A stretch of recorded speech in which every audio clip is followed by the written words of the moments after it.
څه نامیانې غوښې به راوړې د پسه او هم یخه ده یو ښه نامي مسته شوروا به در باندې وو تود به دې کړو 2 بجې ستو بیا څنګه چې تا دونه تکلیف کړی دی زه به یو اودس تازه کړم او ونیسه ورسه اوبه توجې دي ښه پام کوه لاس به ونه سوځې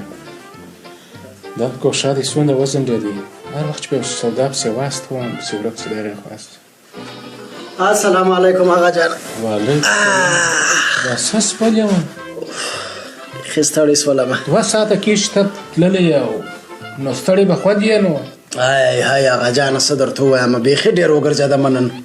تا خو راته ویل چې ورسه نامیانې غوښې راوړه اوه نو ورغلم کساب ته باره ودرېدم مال داسې نامیانې غوښې راکړه چې بالانو هېڅ نه ورته جوړېږي ښه ول دا کساب راته ویل ول داسې غوښه به درکړم لکه کوچې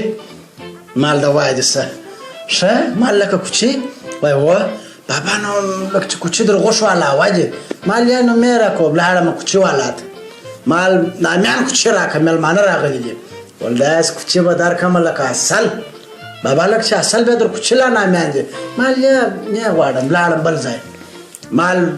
دکاندار نامیان اصل راکړه هغه بیا راته وویل ول داسې اصل به درکړم داسې اصل به درکړم لکه خواپاکې اوبه واجب اورېدله مال ښه لکه خواپاکې اوبه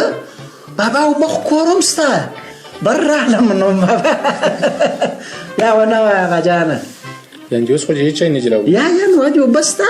نامیانې اوبه خواپاکې یا زوی ته بیا در پلار لاس اخلې مګر یو تاوان دې کړی دی چې دا ګرځېدلی یې چمپلان خو به دې نو سولولي نو دا تاوان خو دې کړی دی یا هغه جانه داسې خبره نو نه ده ستا زوی یم زه م راولاړ شولم